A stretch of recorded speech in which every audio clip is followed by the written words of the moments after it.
E aí pessoal, tudo bom? Vamos dar início a mais uma videoaula, nossa videoaula de revisão com os conteúdos para nossa avaliação. Então, vamos lá.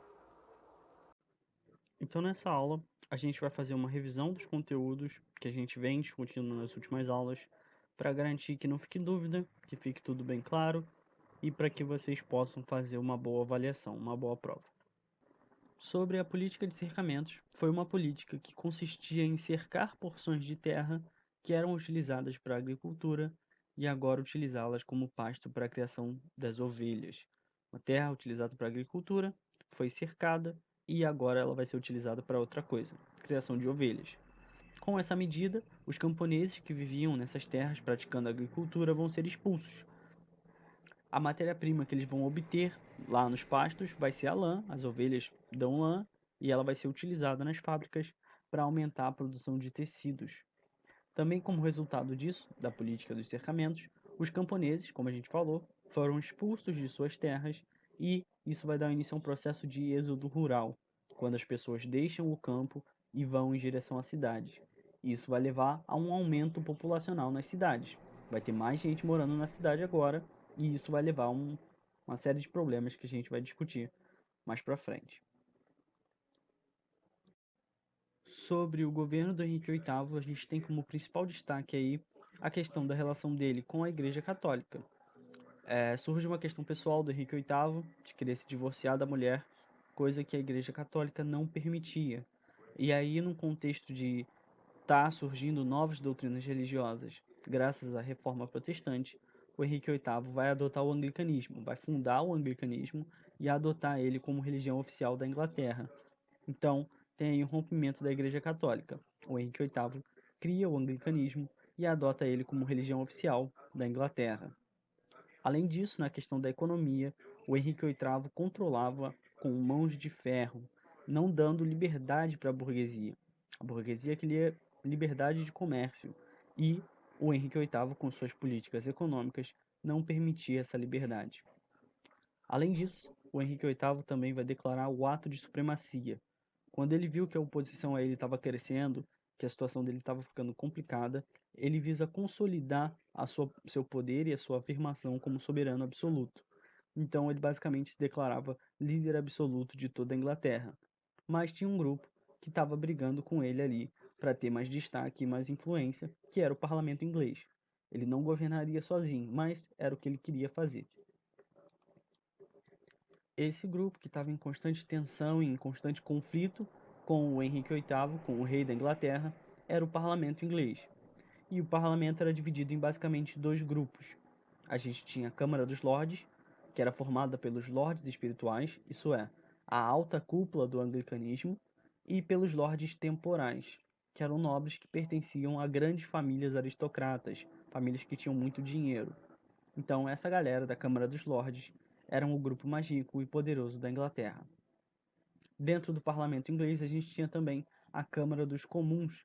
Eram pessoas da baixa nobreza, os gentry, e pequenos e médios proprietários de terras, que representavam os interesses da burguesia e dos artesãos, quase todos calvinistas, então tinha uma divergência religiosa ali. Enquanto a maioria da Câmara dos Lordes era anglicano, seguia a religião do Henrique VIII, a Câmara dos Comuns, que representava a burguesia, em sua grande maioria era calvinista, outra doutrina religiosa. Isso vai levar a um conflito. Com o passar do tempo, vão haver outros reis que vão governar a Inglaterra, mas em sua grande maioria a tensão que tinha entre a figura do rei e o parlamento vai crescer cada vez mais, a ponto de se iniciar a Guerra Civil Inglesa, um conflito entre esses dois grupos. De um lado a gente tinha o rei e o exército dele, composto principalmente por cavaleiros e apoiados pelos senhores feudais, e do outro o exército do parlamento, formado pela pequena e média burguesia e liderados pelo Oliver Cromwell, que era um membro do parlamento, um cara de grande destaque, um bom líder, e ele é escolhido para liderar as forças do parlamento.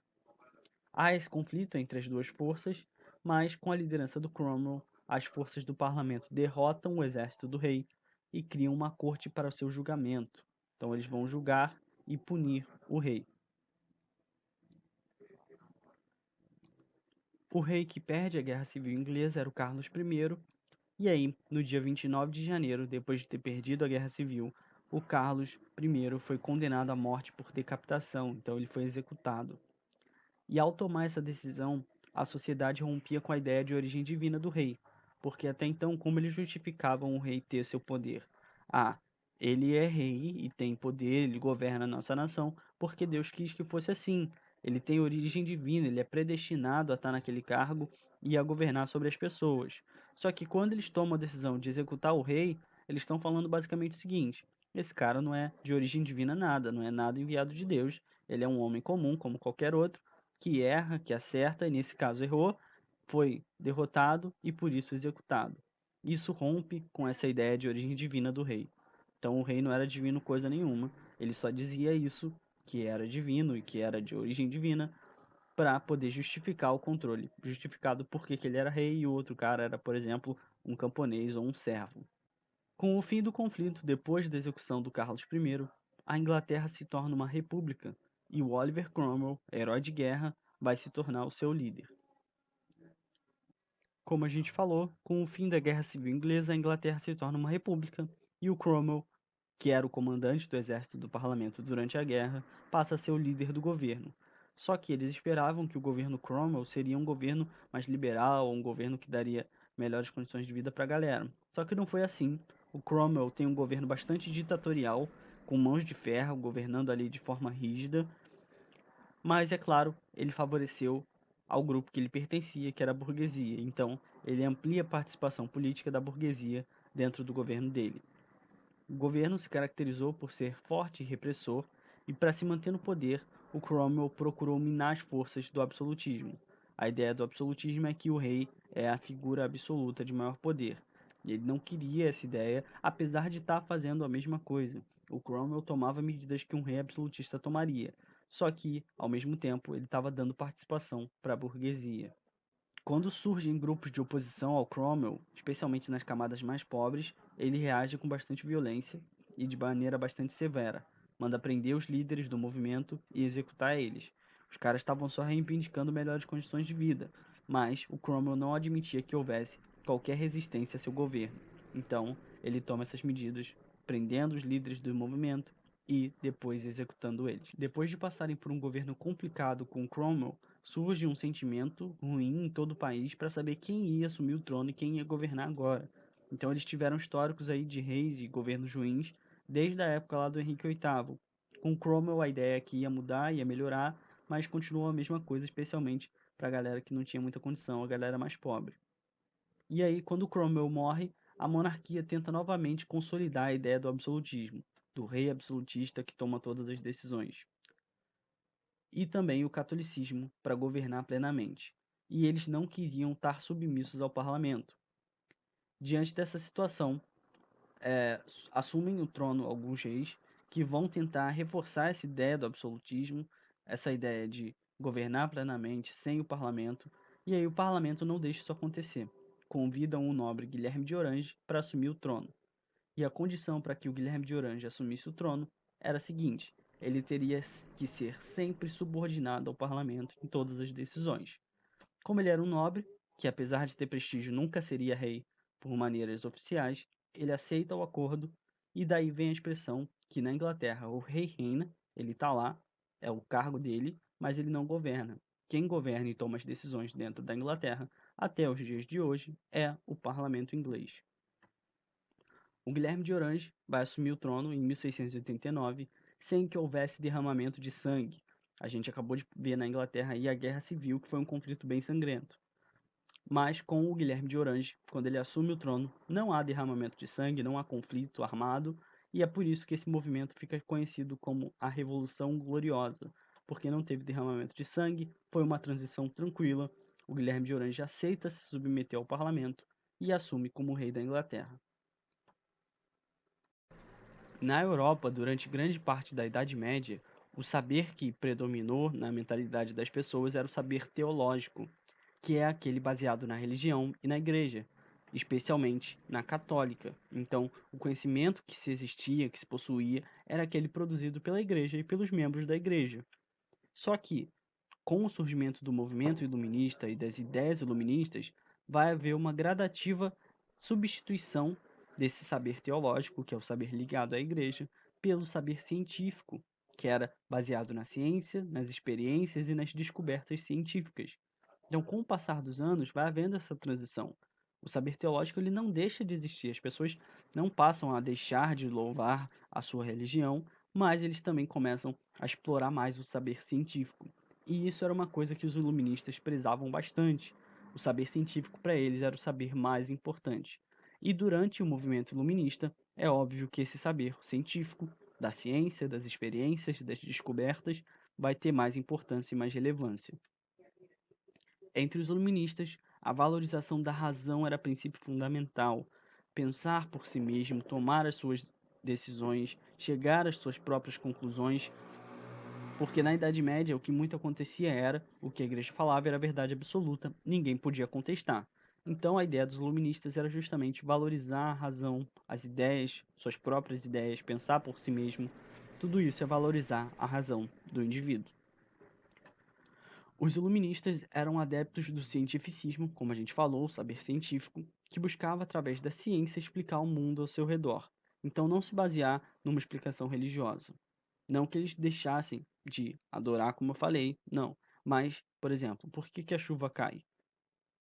Não existia explicação, só acontecia. Através dos iluministas e do cientificismo, da criação de teorias, das teses, entender como o mundo funciona, eles vão descobrir como funciona.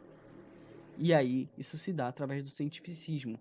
Formular uma teoria, testar essa teoria, ver como as coisas ao redor, no nosso mundo, funcionam e acontecem através das experiências, das descobertas, tudo baseado na ciência.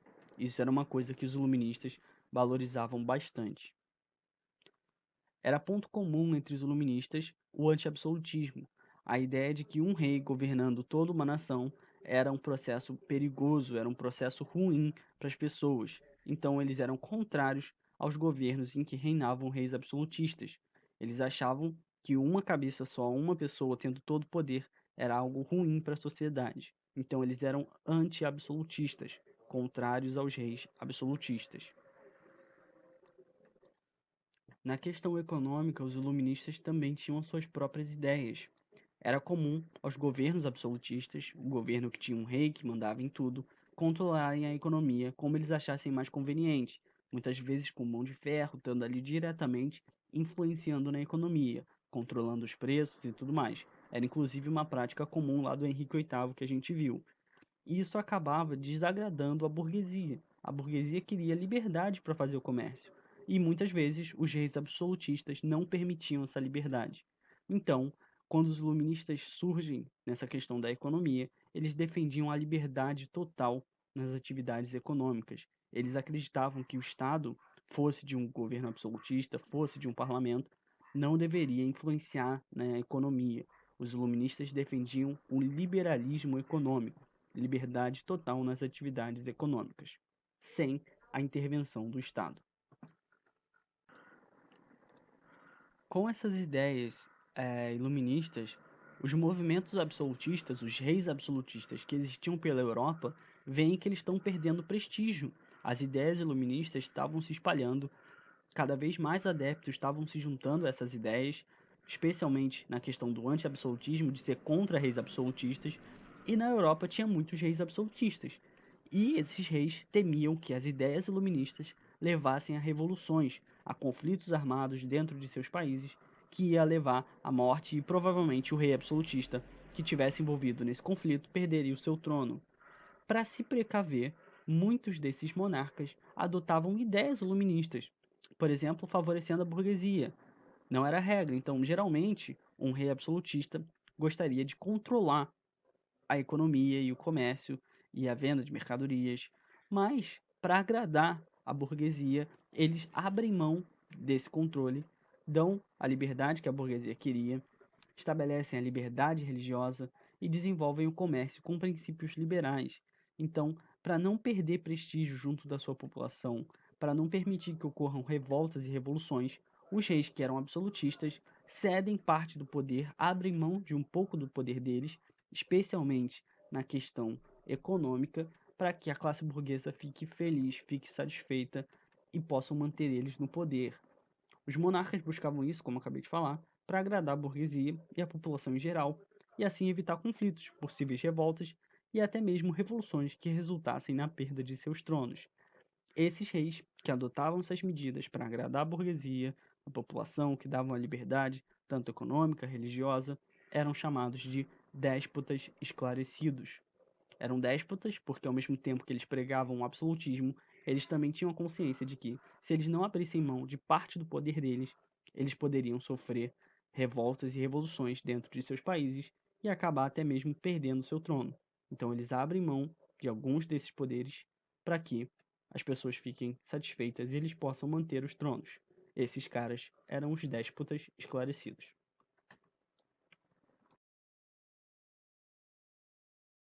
Então a gente para por aqui. Espero que vocês tenham gostado, entendido. Essa é a matéria da nossa avaliação. Então estudem esses tópicos, reassistam as videoaulas, estudem o livro de vocês, capítulo 1 e 2, e boa sorte no dia da avaliação. Um abraço, tchau, tchau.